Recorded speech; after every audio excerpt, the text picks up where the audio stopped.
Hey guys, welcome to another episode of What Would Adam Do? This is episode 3. We've been going back and forth between the name, but we had a vote going out across all of our social media to determine whether the name would be No Bullshit, episode 1, 2, 3, etc., or whether it would be What Would Adam Do? Now, 64% of you guys voted for What Would Adam Do? So that is it, it's locked in. This is the official title of this series, What Would Adam Do? This is episode 3. Surprisingly though, Instagram wanted it to be No Bullshit. I imagine that's largely down to the fact that obviously on our Instagram page, if you're not following it at Southend Dog Training, we post a lot of controversial stuff on there. It's a lot more, what would you call it? It's a lot more forward. Yeah, it's a lot more entertaining, if you will.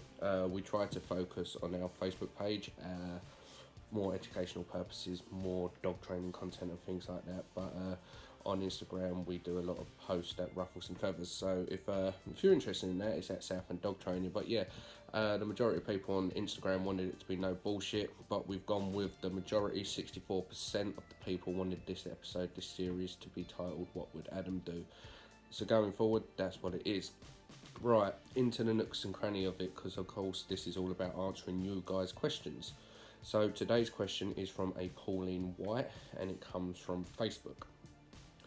My dog knows the word leave it and drop, but get him in a field and he seems to find any dead rabbit bits there is and won't drop or leave it. I've tried muzzle and then a long line for a couple of months. All goes well and he ignores them. Take him off the long line and he goes straight back to this behaviour. Do you recommend using the long line permanently? He only rags the bits, he doesn't eat it. I think he sees it as a game. Okay, so it's a good question. First of all, to me, what I'm reading from this is you're taking a long line off and then it's going out the window.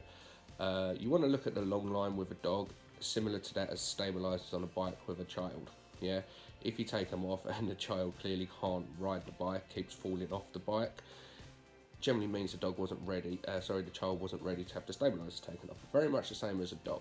So the long line's there to give you further control and give the dog more freedom. But if you take it off and the dog then completely runs with it and just acts as if the long line isn't there anymore and you lose all control, then the dog probably wasn't ready to be off the long line.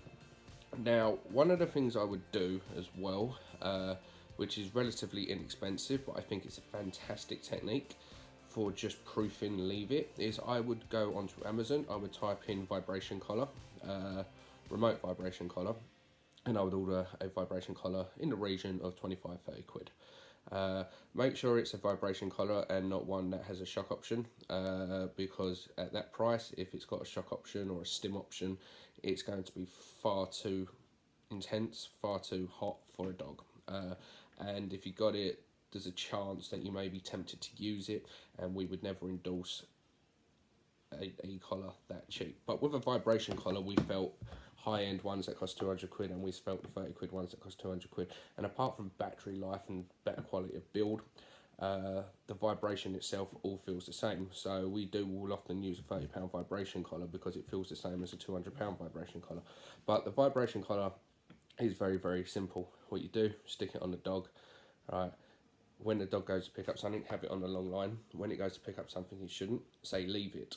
If the dog doesn't do it, you repeat yourself and you push the vibration. Yeah.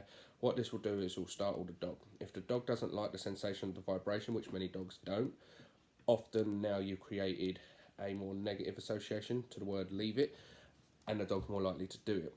If we don't come up with a sufficient enough consequence for leave it, if the dog ignores leave it, then what happens is nothing to deter it. And I've got a video coming up on this soon, and I've already done one similar to this, but when it comes to leave it, often people will use just positive reinforcement to teach it. Yeah, so if the dog drops it, they give them a treat. But I was out with a client the other day in the real world, and she's got a golden retriever with a similar problem. Now, when we went leave it, the dog dropped it, and the client rewarded the dog. 30 seconds later, it's gone back over there. She didn't leave it, she rewarded the dog. Then the dog kept going straight back over to the thing. It wouldn't actually pick it up, but looking at the owner for a reward. It's learning that if I go over to this pay attention to it or go and pick it up, I'm going to get a reward. Yeah, and then what happens, because the reward didn't come, the dog decided to pick it up. And that's the thing, we can't always be there 24/7 to reward every single little behaviour the dog does. And the thing about reward-based training, at this moment in time, it's just a stick, and the lady had chicken, so that was good. But if the dog picks up like a dead rabbit, like you're saying, or something more valuable than the rewards we can offer, often the dog has no desire to drop it, because what the dog has at that moment in time is more rewarding. Yeah, so you need to add something as a consequence for them not doing it. And the vibration collar, completely painless. It feels like your phone vibrating in your pocket on silent, but dogs generally don't like the sensation of it. So that could just help you just reinforce that, leave it a little bit more. Tell the dog to leave it. If it doesn't, push the button and repeat, leave it. Don't take the long line off too soon either. So if the dog's obviously dragging the long line around with it, if you're holding it, second phase of long line work is to drop it and let the dog drag the long line with you. So you can start to give the dog commands, and if the dog doesn't listen, you can then pick up the long line. Yeah, but don't just go straight from holding a long lead to completely off the long lead, because you'll quickly lose all control. But I hope that helps. That question was from Pauline White. As always, guys, in order to keep the series going, if you're finding the series interesting, hit the like button. It helps us out massively. And also, if you've got a question that you want answered, drop it in the comments below, and we'll try to answer your question. We're trying to go through as many questions as we get on a daily basis. Okay, so that is what would Adam do, episode 3. I hope it helps. Have a good day, guys.